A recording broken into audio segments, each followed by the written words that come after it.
बिस्मिल्लाहिर्रहमानिर्रहीम। अस्सलाम वालेकुम डियर स्टूडेंट्स। जी, आज जो है बॉयज़ के चैट ग्रुप के अंदर काफ़ी डिस्कशन हो रही थी, तो मेरा सारा टाइम उसी पे लग गया। तो मुझे अभी थोड़ा सा लेट हुआ हूँ ज्वाइन करने में, तो थोड़ा सा मैं वेट कर लेता हूँ एक आध मिनट और, ताकि स्टूडेंट जो है वो ज्वाइन कर लें।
चलिए जी, अब हम स्टार्ट कर लेते हैं आज के लेक्चर को। लास्ट वीक में लास्ट क्लास से हमने फ़ाइल हैंडलिंग के टॉपिक को डिस्कस करना शुरू कर दिया था, और उसमें हमने एक प्रॉब्लम डिस्कस की। फिर हमारी लैब हुई। लैब के अंदर हमने कुछ एग्ज़ाम्पल जो है वो की हैं, क्योंकि कुछ क्लासेस के अंदर एग्ज़ाम्पल कुछ और तरीके से की जा सकें। क्वेश्चन आंसर के बेस पे जो है उसका जो एग्ज़ाम्पल्स हैं वो डिफरेंट हुई होंगी। तो इस बेसिस में मुझे अब याद नहीं है कि आपकी कौन कौन सी एग्ज़ाम्पल्स जो है वो हमने कर ली हैं। तो हमारी जो आज की जो क्लास होगी उसके अंदर हम कोशिश करेंगे कि जो हमारा लेसन नंबर 16 है, जिसके अंदर फ़ाइल स्ट्रीमिंग की एग्ज़ाम्पल्स हैं, उनको जो है वो अच्छी तरीके से समझ लें। और उसमें ये होगा कि हमने जो एग्ज़ाम्पल्स लैब में की हैं वो भी इसमें आपकी रिवाइज़ हो जाएंगी, और इसमें वो एग्ज़ाम्पल्स जो कि हमने अभी लैब में नहीं की उनका ज़िक्र भी यहाँ पे हो जाएगा। तो हम उन सारों को जैसे हमें सहूलत होती है हम जो है ना इसको अभी समझने की कोशिश करेंगे। तो आगाज़ करते हैं। हमारे पास जो क्लास है नाम है इसका कॉपी फाइल। इसमें मेथड मौजूद है मेन, और इस मेथड का अगर आप सिग्नेचर देखें तो ये है पब्लिक स्टैटिक वॉइड मेन, और इसमें आर्गुमेंट में स्ट्रिंग की एक एरे पास हो रही है। इसके अलावा यहाँ पे एक आईओ एक्सेप्शन को थ्रो किया जा रहा है। काइंडली मुझे कंफर्म कर दें कि हमने आईओ एक्सेप्शन के मुतल्लिक तफसीलन समझ लिया था लास्ट क्लास के अंदर, क्योंकि मुझे शक पड़ता है किसी एक क्लास में मैंने एग्जांपल नहीं करवाई। तो मुझे कंफर्म कर दें। ओके, ठीक है, बहुत शुक्रिया आपका। जी, हमने ये नहीं किया था, तो मुझे था शक कि मैंने किसी एक क्लास के अंदर जो है ये इसको नहीं डिस्कस किया हुआ, तो ये हमने डिस्कस करना है। ठीक है, हम डिस्कस कर लेते हैं। बहुत शुक्रिया आपका। जी, इनामुल्लाह, हमज़ा, साजिद अब्बासी, अदील शाहिद। चलें, अब हम इसको समझ लेते हैं। पहले ये देख लें, ये आपके पास है IO एक्सेप्शन, ठीक है।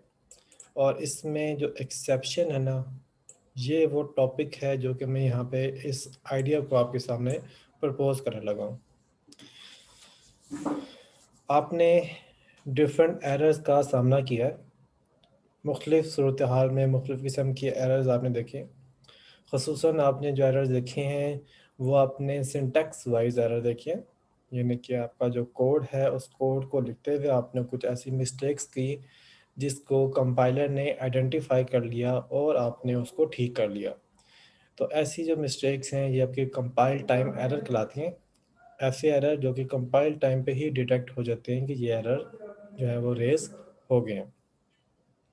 कि अगर उसकी एग्जांपल देख लें तो उसमें हम कह सकते हैं कि आप कहीं सेमीकोलन लगाना भूल गए, कहीं पे आपने ब्रैकेट जो है वो छोटी बड़ी ब्रैकेट जो है वो आपने उसका पेयर मुकम्मल नहीं किया, या फिर हो सकता है कि आपने आइडेंटिफायर के जो स्पेलिंग रखे हैं उसके अंदर कोई मिस्टेक कर दी, या इस तरीके से बहुत आपके पास मिसालें हो सकती हैं जो कि कंपाइल टाइम एरर को रिप्रेजेंट कर रही होंगी। अच्छा, अब कुछ ऐसे भी एरर्स आ सकते हैं जो कि ड्यूरिंग द रन टाइम अकर होते हैं, यानी कि जब आपका प्रोग्राम एग्जीक्यूट हो रहा होता है उस दौरान में ऐसे एरर आ जाते हैं। इसकी मिसाल लेते हैं। आपने प्रोग्राम बनाया, उसके अंदर आप ये चाह रहे हैं कि आप यूज़र से एक इंटीजर वैल्यू हासिल करें, और उसके लिए आपने जो स्टेटमेंट रखी उसमें भी आपने कुछ ऐसा तरीका रखा कि जो वैल्यू आती है वो एक इंटीजर टाइप के आइडेंटिफायर के अंदर या वेरिएबल के अंदर प्लेस होती है।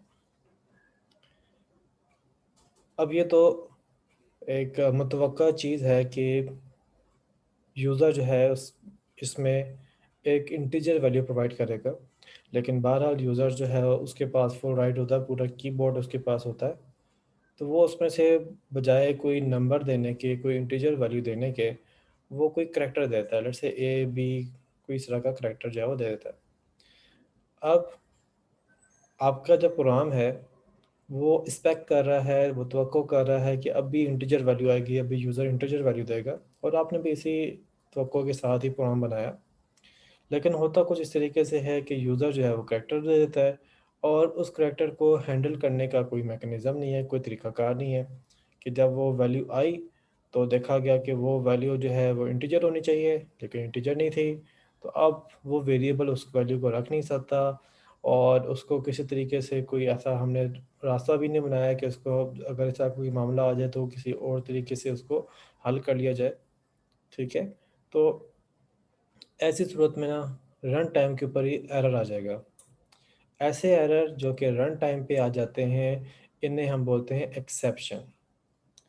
हमारा प्रोग्राम बहुत सारी इनपुट्स के बेस पे रिज़ल्ट या प्रोसेस परफॉर्म कर रहा होता है, लेकिन कुछ इनपुट ऐसी भी हो सकती हैं जिसमें गैर मुतवक्का सूरत हाल आ सकती है, कुछ एक्सेप्शंस आ सकती हैं। एक और मिसाल लेते हैं। लेट्स से हमने एक बहुत ही ज़बरदस्त किस्म का ना कैलकुलेटर बनाया। उस कैलकुलेटर में हमने एक मेथड बना रखा है जो कि दो वैल्यूज़ के दरमियान में डिवीजन परफॉर्म करता है, यानी कि डिवाइड करता है। अब आप जानते हैं कि किसी भी वैल्यू को अगर ज़ीरो से डिवाइड किया जाए, किसी भी वैल्यू को अगर ज़ीरो से डिवाइड किया जाए तो उसका जो रिज़ल्ट होता है वो अनडिफाइंड होता है, यानी इतना लार्ज होता है कि उसको डिफ़ाइन ही नहीं किया जा सकता। और इसको दूसरे अल्फाज में ये भी कह सकते हैं कि हम उसको बता ही नहीं सकते भाई इसको इसका क्या हल बनता है, तो उसको भी हम अनडिफाइन करते हैं। तो बहरहाल उसका जो रिज़ल्ट है वो अनडिफाइंड होता है। अब आपने जो कैलकुलेटर बनाया उसको जब यूज़र यूज़ करता है तो वो अगर जो डिवाइज़र है उसकी वैल्यू ज़ीरो प्रोवाइड कर देता है, तो जब ज़ीरो से आपकी जो वैल्यू है जब वो डिवाइड होगी तो उस सूरत में क्या होगा, उस सूरत में आपकी जो मशीन है वो उसको डिवाइड करने की कोशिश करेगी और बस करती रहेगी और आपका सिस्टम वहाँ पे हॉल्ट हो जाएगा, हो सकता है हीट अप हो जाए, जल जाए, कुछ हो जाए, क्योंकि उसका सॉल्यूशन ही नहीं बनेगा और वो सॉल्यूशन पे लगा रहेगा, लगा रहेगा, लगा रहेगा, लगा रहेगा। ठीक है? तो एक्चुअल में ऐसा नहीं होता। खैर मैंने ये बहुत एग्ज़ैजरेट कर लिया, बहुत बढ़ा के बात की है। उसमें ये होता है कि जब ये सिचुएशन आती है तो मशीन जो है ना उसको जो है इसका सॉल्यूशन नहीं पता होता, फ़ौरी तौर पे ना इसको एक्सेप्शन भेज देती है कि भाई ये आप कुछ ऐसा कर गए हो कि मुझे नहीं पता इसके साथ क्या करना है। ठीक है? तो ऐसे सूरत हाल जिसमें एक इस तरह की भी वैल्यू आ जाए जो कि एक गैर मुतवक्का सूरत हाल पे मशीन को ले जाए, तो वो भी आपके पास क्या है, एक्सेप्शन है। अब इस तरीके से मुख्तलिफ़ किस्म की एक्सेप्शन जो हैं वो मौजूद होती हैं, जो कि आपके प्रोग्राम के अंदर शामिल होती हैं। जब तक प्रोग्राम के अंदर का हिस्सा होता है तो हम बहुत सारी एक्सेप्शन को हैंडल कर सकते होते हैं, जैसे कि मिसाल के तौर पे अभी जो हमने ये डिवाइडेड बाय ज़ीरो की बात की, तो अगर हम देखते हैं कि डिवाइज़र में यूज़र ने ज़ीरो दिया है, तो हम उस वैल्यू को जो है कैलकुलेट ना करें, उसे कहते हैं भाई this calculator can not perform division by zero. Let's say इस तरीके से हम जो है ना कोई कंडीशन वगैरह लॉजिकली हम प्लेस कर सकते हैं। इसमें कुछ हद तक जो है हम प्रोग्राम के अंदर जो है हमारे पास कोई कंट्रोल होता है जिससे हम आइडेंटिफ़ाई कर लेते हैं कि ये सूरत हाल हमने नहीं होने देनी। लेकिन कुछ एक्सेप्शन ऐसी होती हैं जिसका अंदाज़ा आपको प्रोग्राम के रिस्पेक्ट से नहीं होता, क्योंकि वो जब प्रोग्राम एग्ज़ीक्यूट होता है तब ही डिपेंडेंट होता है कि वो चीज़ हो सकती है या नहीं हो सकती। यानी कि रन टाइम के ऊपर ही उसके मामलात को जो है वो आइडेंटिफ़ाई किया जा सकता है, उससे पहले ये एक्सपेक्ट नहीं किया जा सकता। यानी कि अभी जैसे ये चीज़ एक्सपेक्ट पहले की जा सकती है कि वैल्यू वो 0 दे सकता है, तो एग्ज़ैक्टली हम उसको हैंडल करेंगे। लेकिन कोई चीज़ जो कि हम एक्सपेक्ट ही ना कर सकेंगे होगी या नहीं होगी, वहाँ पे जो है आपको एक्सेप्शन को और अच्छे तरीके से हैंडल या समझने की या उसको इस्तेमाल करने की ज़रूरत पड़ती है। तो इस तरीके से ये जो मेन मेथड है ना, इसके अंदर हम जो है ना एक एक्सेप्शन को यहाँ से ना थ्रो करवा रहे हैं।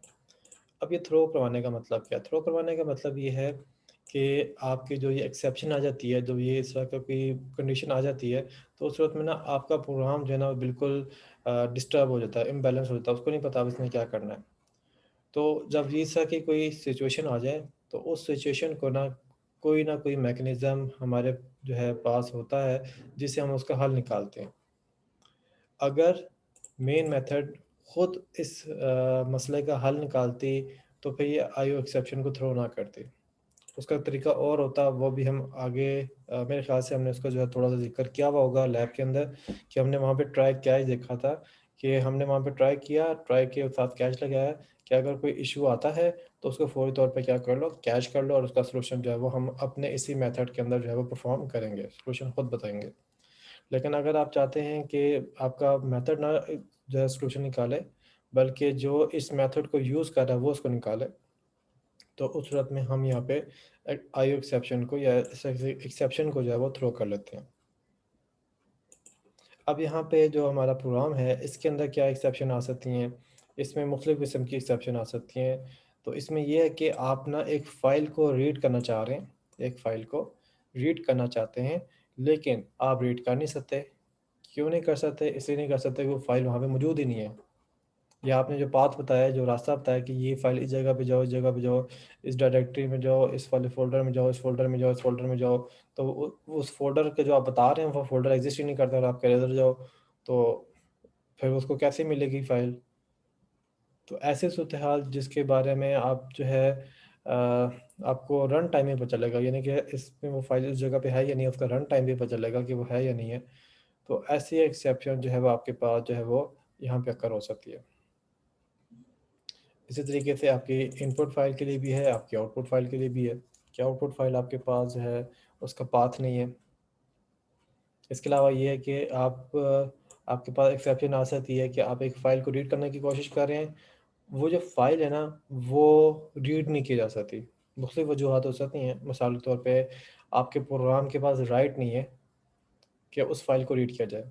आपने अक्सर वो देखा होगा ना, एडमिनिस्ट्रेटर राइट्स होते हैं और जो गेस्ट राइट होते हैं, यूज़र राइट्स होते हैं।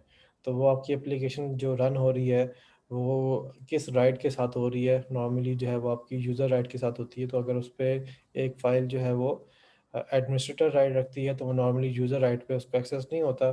तो जब आप उस फाइल को रीड करने की कोशिश करते हैं तो फाइल तो एक्सेस हो जाती है, लेकिन वो रीड नहीं हो पाती, क्योंकि उसको रीड करने की आपको जो है वो परमिशन नहीं होती। तो वहाँ पे ये इस तरह का एरर दे सकती है। या इसके अलावा फाइल करप्ट है तो फाइल करप्ट के ऊपर भी एरर आ सकता है, और मुख्तलिफ वजूहात हैं जिस पे आ सकता है। इसी तरीके से आप राइट करने लगे हैं, राइट में भी एरर आ सकता है कि जब राइट करने लगे हैं तो वो राइट उस पर हो नहीं सकती, उसके ऊपर राइट रिस्ट्रिक्शन लगी हुई है। ठीक है। और इस तरीके से मुख्तलिफ जो है एक्सेप्शन आ सकती हैं जब आप फाइल को हैंडल कर रहे होते हैं। तो जो ये वाली आपकी फ़ाइल की हैंडलिंग की जो एक्सेप्शन होती हैं, इसको हम कहते हैं ये आपकी आईओ एक्सेप्शन है। और इसको हैंडल करने के दो मैकेनिज़्म हैं, या तो आप इसको मेन से थ्रो कर लेते हैं जहाँ पे, या अपने मेथड से थ्रो कर लेते हैं, और जो सा मेथड जो सी भी चीज़ इस मेथड को यूज़ कर रही होगी उसकी ज़िम्मेदारी होगी कि वो इस एक्सेप्शन को हैंडल करे। हमारा जो मेन मेथड होता है ये जावा वर्चुअल मशीन जेवीएम जो है वो उसको एग्जीक्यूट करवा रहा होता है। तो फिर उस जेवीएम की रिस्पॉन्सिबिलिटी होती है कि वो इसको, जो इसकी एक्सेप्शन आई है उस एक्सेप्शन को वो हैंडल करे। और वो इसको किस तरीके से हैंडल करता है तो वो भी आप जानते हैं। तो वो इस तरीके से इसको हैंडल करता है कि जो भी एक्सेप्शन आ रही है, एक्सेप्शन आने की जो वजह होती है वो कंसोल के ऊपर डिस्प्ले कर देता है।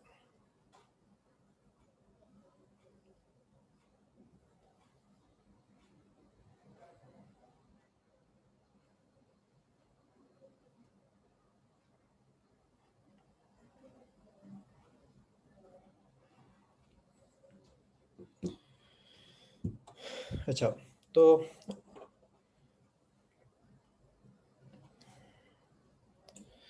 हाँ जी।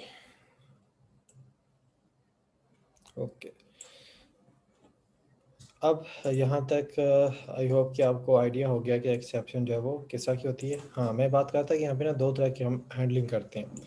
एक होता है कि जैसे कि जेवीएम जो है वो मेन मेथड को जो है वो एग्जीक्यूट करवा रहा होता है, क्योंकि प्रोग्राम रन होता है तो वो जेवीएम के ऊपर रन हो रहा होता है। जावा वर्चुअल मशीन जो है वो इसकी रिस्पॉन्सिबल होती है कि उसको रन करे। तो वो फिर आईओ एक्सेप्शन को जो है वो इस तरीके से हैंडल करती है कि उसका जो एरर आने की वजह है वो डिस्प्ले करवा देती है कंसोल के ऊपर। ठीक है। तो एक होता है तरीका कि हम एक्सेप्शन को थ्रो कर लेते हैं। दूसरा तरीका होता है कि हम एक्सेप्शन को कैच कर लेते हैं, कि हम बजाय इसके कि हम किसी और के ज़िम्मे लगाए कि वो एक्सेप्शन को हैंडल करे, हम अपने प्रोग्राम के अंदर ही उसकी एक्सेप्शन को हैंडल कर लेते हैं। तो ये जो एक्सेप्शन है ये हमारे कोर्स का हिस्सा नहीं है। इसको इतना समझाना और इतना उसका आइडिया लेना ज़रूरी है कि हम यहाँ पे जब आईओ एक्सेप्शन यूज़ कर रहे हैं तो आपको अंडरस्टैंडिंग हो कि आईओ एक्सेप्शन होती क्या है या एक्सेप्शन होती क्या है, और उसको हैंडल करने की तो जो मैकेनिज़्म यहाँ पे फ़ाइल को हैंडल करने के लिए यूज़ होते हैं तो वो किस तरीके से होते हैं, इतना जो है वो यहाँ पे बताना मकसूद है। मुस्तकबिल में जब आप एडवांस सब्जेक्ट्स पढ़ रहे होंगे तो वहाँ पे आप एक्सेप्शन का प्रॉपर टॉपिक पढ़ेंगे।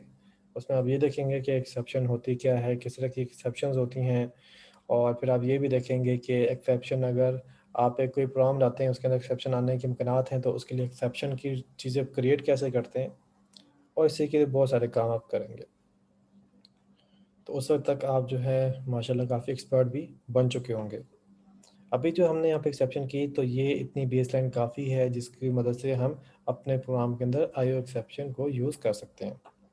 अब जी मुझे बता दें अगर आपको यहाँ पे आईओ एक्सेप्शन या एक्सेप्शन के अंदर कोई सवाल आपका है तो आप मुझे बता दें, ताकि मैं पहले उसको आंसर करूँ फिर हम आगे प्रोग्राम की तरफ चलते हैं।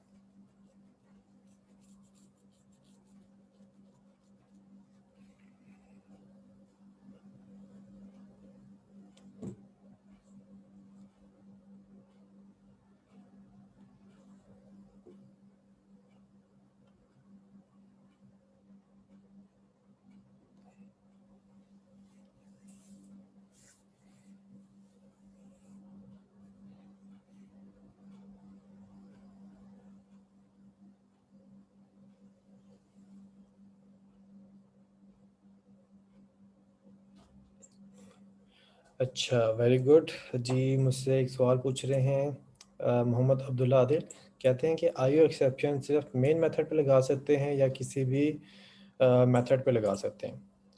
अच्छा, पहली बात तो ये कि यहाँ पे आई ओ एक्सेप्शन है, ठीक है ना। तो ये नॉर्मली इन्वॉल्व होगी इनपुट आउटपुट के लिहाज से। तो अगर किसी भी मेथड में जहाँ पे आप ऐसी स्टेटमेंट्स यूज़ कर रहे हैं जिनमें आई ओ एक्सेप्शन आ सकती है, उसमें आप जो है उसको थ्रो करवा सकते हैं, ठीक है। एक बात। दूसरी बात, आपने अगर दो तरीके मैंने आपको बताए थे ना, कि एक थ्रो करते हैं, दूसरा हम कैच करते हैं। तो वो स्टेटमेंट जिसमें एक्सेप्शन आ सकती है, अगर आपने उसको ट्राई कैच ब्लॉक में लगा दिया है, तो फिर जिस मेथड मर्ज़ी में आप उसको जो है वो यूज़ कर रहे हो, उसमें एक्सेप्शन को थ्रो करना लाजमी नहीं रहता। इसको मैं एक्सप्लेन करता हूँ विद जी इक्लिप्स में आके। जी इसका बिल्कुल ये मेरे सामने एक प्रोग्राम मौजूद है। इसमें देखिए तो यहाँ पे स्टेटमेंट यूज़ हो रही है न्यू फाइल आउटपुट स्ट्रीम। इसी तरीके से यहाँ पे यूज़ हो रही है राइट, और इसी तरीके से आपको क्लोज भी मिल रही है। यहाँ पे फाइल इनपुट स्ट्रीम कंस्ट्रक्टर नज़र आ रहा है, अवेलेबल है, रीड है, क्लोज है। ये जो मेथड है ना, ये सारे के सारे मेथड कौन से हैं? ये एक्सेप्शन थ्रो करने वाले मेथड हैं। अब ये जब एक्सेप्शन थ्रो करने वाले जो मेथड हैं, इनको अगर आप जो है वो देखें, तो इनके लिए आप जो है वो ये समझ सकते हैं कि इनकी एक्सेप्शन को हमें किसी ना किसी तरीके से हैंडल करना चाहिए। तो अब यहाँ पे जो है ना, अब देखें तो ये हमने यहाँ पे लगाया वो ट्राई कैच, ये ट्राई है और ये कैच है। तो ट्राई कैच लगाया तो यहाँ पे आईओ एक्सेप्शन जो है हमने यहाँ पे इस कैच के अंदर ही इसको जो है वो हैंडल किया। तो देखिए जब मैंने इसको हाईलाइट किया तो वो सारे मेथड आपको यहाँ पे विजिबल नज़र आना शुरू हो गए जिनमें एक्सेप्शन आ सकती है। तो अब ये आपके पास इत्तेफाक से मेन मेथड है। अगर ये किसी और मेथड में होता, मैं आपके सामने ना एक और मेथड बनाता हूँ ताकि वो भी थोड़ा सा आपको आइडिया हो जाए। ये बड़ा अच्छा सवाल था आपके कि हर किसी भी लगा सकते हैं। तो लेट्स से हम कहते हैं पब्लिक वॉइड स्टैटिक, और इसका नाम हम रख लेते हैं पब्लिक स्टैटिक वॉइड होगा ना, हाँ स्टैटिक वॉइड होगा, स्टैटिक वॉइड डू समथिंग। और इसके अंदर ना हम ये वाला जो पीस ऑफ कोड है ना, ये मैं इसमें जो है प्लेस कर देता हूँ, ठीक है। और इसके बाद जो है यहाँ पे इस मेथड को हम कॉल कर लेते हैं डू समथिंग। तो अब देखें यहाँ पे जो स्टेटमेंट्स हैं, file output stream, file input stream, इसके अलावा राइट, क्लोज, अवेलेबल, ये वो हैं जो कि आपकी एक्सेप्शन थ्रो कर सकती हैं। तो अब वो इस वाले मेथड के अंदर हैं, तो इस मेथड के अंदर ही हमें इसको जो है वो टैकल करना पड़ेगा, ठीक है। अच्छा अब यहाँ पे थोड़ा सा मैं जो है ना इसमें करता हूँ कि लेट से हम यहाँ थे, वैसे कैच को टाइम है तो हमें कुछ और चीज़ें भी हैंडल करनी पड़ेंगी, लेकिन मैं फ़िलहाल आपको ना थोड़ा सा इसका आइडिया देता हूँ कि अब यहाँ पे अगर हम कैच नहीं करते, हालांकि एरर है, इनको रिजॉल्व कुछ हो जाएंगे, कुछ रिजॉल्व नहीं होंगे क्योंकि उसको हमें फाइनली में टैकल करना पड़ेगा। लेकिन बहरहाल मैं थोड़ा सा आपको आइडिया देता हूँ कि लेट्स से अब ये आपके पास मेथड है और ये मेथड जो है अब इसमें एक्सेप्शन आ रही हैं, तो अब यहाँ से क्या करेंगे, यहाँ पे करेंगे थ्रोज आईओ एक्सेप्शन,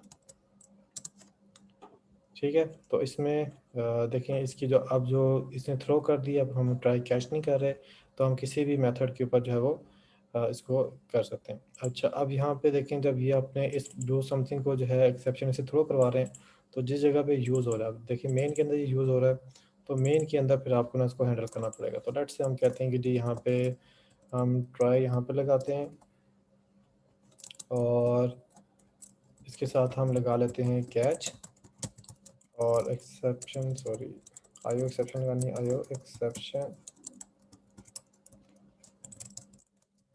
भी। तो इस तरीके से हम यहाँ पे हैंडल कर सकते हैं।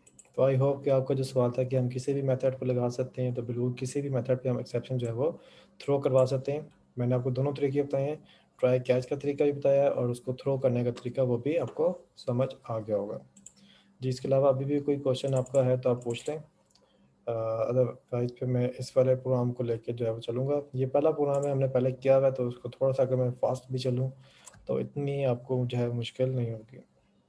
तो बहरहाल अगर आपके इसमें आयो एक्सेप्शन का क्योंकि हम पहले जिक्र नहीं किया हुआ, तो अभी अगर आपको कोई सवाल है तो आप जो है यकीनन कर सकते हैं।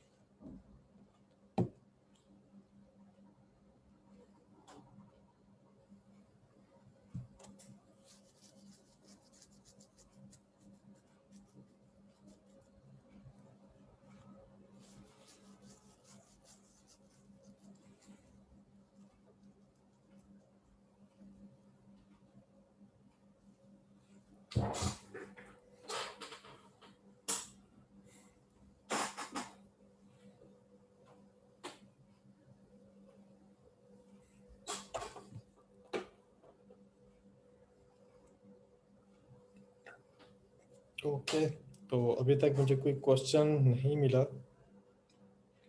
तो मैं ये अज्यूम करूँगा कि अब कोई और क्वेश्चन नहीं है। ठीक है, एनीवे अगर आपको कोई क्वेश्चन आप लिख रहे हैं तो क्योंकि मुझे तो यहाँ पे चैट में नहीं पता चलता कि आप राइट कर रहे हैं या नहीं कर रहे।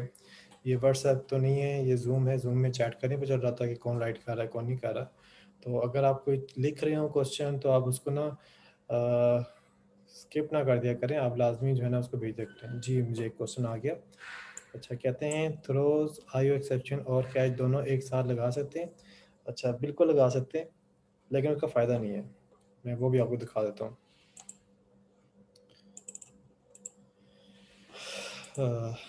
लेट्स से मैं इसको कंट्रोल जी कंट्रोल जी कंट्रोल जी कंट्रोल जी कंट्रोल जी कंट्रोल जी कंट्रोल जी कंट्रोल जी और कंट्रोल जी कंट्रोल जी कंट्रोल जी कंट्रोल जी कंट्रोल जी कंट्रोल जी,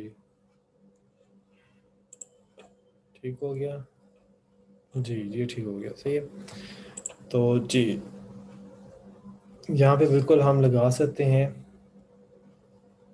एक मिनट में इस वाली फाइल को क्लोज करता हूँ, डोंट सेव करता हूँ, फिर इस फाइल को मैं दोबारा से ओपन करता हूँ।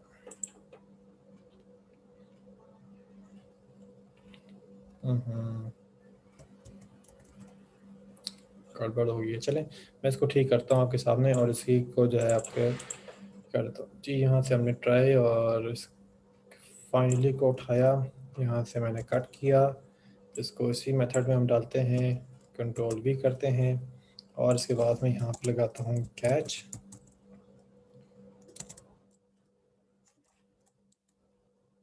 और यहाँ पे हमें चाहिए आईओ एक्सेप्शन और उसमें मैं यहाँ पे डिस्प्ले करवाता हूँ system dot out dot println. और इसमें जो है इस आईओ एक्सेप्शन का एक मेथड होता है गेट मैसेज, उसको डिस्प्ले करवाता हूँ ताकि इसमें जो भी एरर वगैरह है तो वो हमें जो है वो डिस्प्ले पे शो कर दे, ताकि हम उसको देख के उसका सलूशन जो है वो निकाल सकें। अच्छा, अब इसके साथ में ना मैं यहाँ पे करता हूँ जी थ्रोज आईओ एक्सेप्शन। अच्छा, अब यहाँ पे इसका ख्याल रखिएगा कि जब आप इस आईओ एक्सेप्शन को हाईलाइट करते हैं ना, तो ये बताता है कि ये जो आईओ एक्सेप्शन है वो किस किस मेथड की आईओ एक्सेप्शन के तौर पे टैकल हो रही है। तभी आप देख सकते हैं कोई भी मेथड जो है वो इस आईओ एक्सेप्शन की तरफ नहीं आ रही। अब अगर आप कैच के आईओ एक्सेप्शन को जो है वो सिलेक्ट करते हैं तो देखें, तो ये सारे जो हाईलाइट हो गए हैं, file output stream right close available, file input stream read close, ये सारे हाईलाइट हो गए हैं। तो इसका मतलब ये है कि इन की जो आईओ एक्सेप्शन आनी है वो कौन टैकल कर रहा है, वो कैच वाला आईओ एक्सेप्शन टैकल कर रहा है, ना कि थ्रो वाला कर रहा है। तो इस तरीके से आप थ्रो और कैच दोनों एक ही जगह पे लगा सकते हैं, लेकिन जो आपने कैच लगा लिया ना तो नॉर्मली थ्रो का कोई पर्पज़ नहीं रहता। ठीक है, तो उसमें से फिर बेहतर ये होता है कि आप दो में से किसी एक को ही सिलेक्ट करें। आई होप कि आपके क्वेश्चन का आंसर सेटिस्फैक्ट्री होगा। जी और कोई क्वेश्चन आपका? अच्छा जी, मैं ज़रा आपको यहाँ पे ले आता हूँ। तो हमारे पास जो टाइम है इसके अंदर मैं क्विकली ज़रा इस प्रोग्राम को ओवरव्यू ले लेता हूँ, फिर इसके बाद हम नेक्स्ट सेशन से इसके रिमेनिंग एग्जांपल्स को डिस्कस करेंगे। अच्छा जी, तो क्लास का नाम है कॉपी फाइल, मेथड का नाम है मेन और इसमें हम थ्रो कर रहे हैं IO exception. File input stream का हम ऑब्जेक्ट रेफरेंस बना रहे हैं इन, और इसको हमने कर दिया है इनिशलाइज नल से। फिर हमने फाइल आउटपुट स्ट्रीम का ऑब्जेक्ट रेफरेंस बनाया है आउट, और इसको हमने साइन कर दिया है नल। तो इस तरीके से दो ऑब्जेक्ट रेफरेंस बन चुके हैं, दोनों इनिशलाइज हो गया नल के साथ। अब इसके बाद हम आते हैं ट्राई में। इस ट्राई के साथ जो है पेयर में फाइनली है। अब जब ट्राई के साथ कैच ना हो तो नॉर्मली हमें इसे क्या करना होता है, हमें इसको थ्रो करना होता है। अगर कैच हो तो फिर थ्रो करने की ज़रूरत नहीं होती, क्योंकि कैच का जो आईओ एक्सेप्शन है वो उसको कैच करके यूज़ कर लेता होता है। अब इसमें देखिएगा कि हम यहाँ पे करते हैं फाइल इनपुट स्ट्रीम का ऑब्जेक्ट रेफरेंस क्रिएट करते हैं। ऑब्जेक्ट रेफरेंस जो क्रिएट है इसका ऑब्जेक्ट प्रोवाइड करते हैं, तो यहाँ पे न्यू फाइल स्ट्रीम, और इसको हमने फाइल का पाथ दे दिया। फिर दूसरा है आउट, और इसको हम एक नया ऑब्जेक्ट देते हैं फाइल आउटपुट स्ट्रीम, और इसको हमने एक फाइल का पाथ दे दिया। इस तरीके से दो ऑब्जेक्ट जो है वो आपके क्रिएट हो गए। अब इसके बाद इंटीजर टाइप का हमने एक वेरिएबल बनाया सी। इस वेरिएबल का मकसद ये है कि हम इनपुट स्ट्रीम का जो ऑब्जेक्ट रेफरेंस है इन, उसका मेथड रीड के जो वैल्यू रिटर्न करेगा वो हम सी में रखें। तो इस तरीके से एक बाइट जो रीड होगी वो in term of integer, integer की सूरत में इसमें रिटर्न होगी, और वो सी को मिलेगी। और फिर इसके साथ हम सी को कंपेयर कर रहे हैं -1 के साथ। तो जब ये कंपैरिजन होगा तो इस कंपैरिजन का मकसद ये है कि जब तक सी के अंदर जो वैल्यू आ रही है वो नॉट -1 है, यानी -1 नहीं है, तब तक वो एक डाटा वैल्यू है, यानी फाइल के अंदर कोई डाटा है उसको रिप्रेजेंट किया जा रहा है। लेकिन जब फाइल ख़त्म हो जाती है, उसमें और डाटा नहीं रहता जिसको रीड किया जा सके, तो उस सूरत में -1 जो है वो ये रीड का मेथड रिटर्न करता है, जो कि सी को मिलेगा, और उस वक्त में हम लूप को क्लोज कर लेंगे। अब इस लूप के अंदर देखिए तो हम यहाँ पे कर रहे हैं आउट डॉट राइट, और इसको हम जो है यहाँ पे सी प्रोवाइड कर रहे हैं। और इस सी को प्रोवाइड करने का मकसद ये है कि जो बाइट डाटा हमने रीड कर लिया है इस इंटीजर वैल्यू के अंदर, उसको हम दूसरी फाइल के अंदर राइट कर लें। तो आउट जो है उसने दूसरी फाइल ओपन की हुई है, जो इन है उसने पहली फाइल इनपुट की ओपन की हुई है। तो हम पहली फाइल से डाटा रीड कर रहे हैं और दूसरी के अंदर हम इसको राइट कर रहे हैं। अच्छा, इसके बाद जो है नेक्स्ट हमने ये करना है कि जब ये हमारा लूप मुकम्मल हो जाएगा तो उसका मतलब ये कि हमारी फ़ाइल जो है वो एक फ़ाइल से डाटा राइट होकर दूसरे में कॉपी हो चुका है, और उसके बाद आपके पास मैसेज डिस्प्ले हो जाएगा सक्सेसफुली कॉपीड डाटा। फिर इसके बाद फाइनली के अंदर हम यहाँ पे चेक करेंगे अगर फाइल इनपुट स्ट्रीम का ऑब्जेक्ट बन गया है तो उसको क्लोज कर दिया जाए, और अगर आउटपुट स्ट्रीम का ऑब्जेक्ट बन गया है तो उसको क्लोज कर दिया जाए। ओके स्टूडेंट, मिलते हैं हम अब नेक्स्ट सेशन में। अब मैं ये करूँगा कि जिन बच्चों की अटेंडेंस मुझे रिसीव हो चुकी है मैं उनके नाम कॉल करूँगा। अच्छा, इसके अलावा एक और अनाउंसमेंट ये है कि आपका अभी हम जो ये डिस्कस कर रहे हैं इसी में से आपका क्विज़ होना है 12:45 पे। मैंने क्विज़ अभी बनाना है, तो जैसे ही सेशन क्लोज होगा तो मैं विद इन 2 to 3 मिनट जो है ना वो क्विज़ बना लूँगा। तो आपका 12:45 पे क्विज़ ओपन होगा, 12:59 में, यानी 1 बजने से 1 मिनट पहले वो क्लोज़ होगा। क्विज़ आपका टोटल 5 मिनट का है, और उसके अंदर 10 जो हैं वो आपके ट्रू फॉल्स और एमसीक्यूज़ में भी 2 ही ऑप्शन ज़्यादा या 2 ऑप्शन नॉर्मली हैं, किसी एक आध में 3 से 4 होंगे, ज़्यादातर उनमें जो है वो 2 हैं। और बच्चों ने जो है वो अपने जो अटेम्प्ट की है वो within 3 minute to 4 minute उन्होंने जो है वो अटेम्प्ट की हुई है, तो वो आप भी कर लेंगे। तो ये याद रखिएगा आपका जो क्विज़ है वो 12:45 पे है, तो आपने मुझे बता देना है ताकि हम 12:45 पे आप लोगों की अटेंडेंस मार्क कर लूँ और आप साथ-साथ क्विज़ भी कर लें। अच्छा जी, मैं नाम कॉल करता हूँ जिनके अटेंडेंस मुझे मिल चुकी है। अदील शाहिद खान, वजिया फ़रूक, ज़ुबैर लियाकत, मोहम्मद शिराज, उसामा अहमद, राजा इस्माइल खान, अहमद ज़ुबैर, फैज़ान मुस्तफ़ा, मोहम्मद बाक़िर इस्माइल, हारिस, उसामा अकील, हशाम अहमद, ज़िया इमदाद, मोहम्मद उमैर, मोहम्मद उस्मान फ़ारूकी, मोहम्मद हसन महमूद, हसन अब्बासी, मोहसिन रज़ा, मोहम्मद हुज़ैफ़ा हुसैन, अब्दुल्ला अहमद, शायान नासिर, प्यार अली, मोहम्मद आतिफ जावेद, हमजा साजिद अब्बासी, इनाम उल्लाह, मोहम्मद बिलाल अब्बासी, अमान मतीन, मोहम्मद अब्दुल्ला आदिल, मोहम्मद अनवर, हमजा साजिद अब्बासी और उस्मान फ़ारूकी। ओके स्टूडेंट, मिलते हैं नेक्स्ट सेशन में।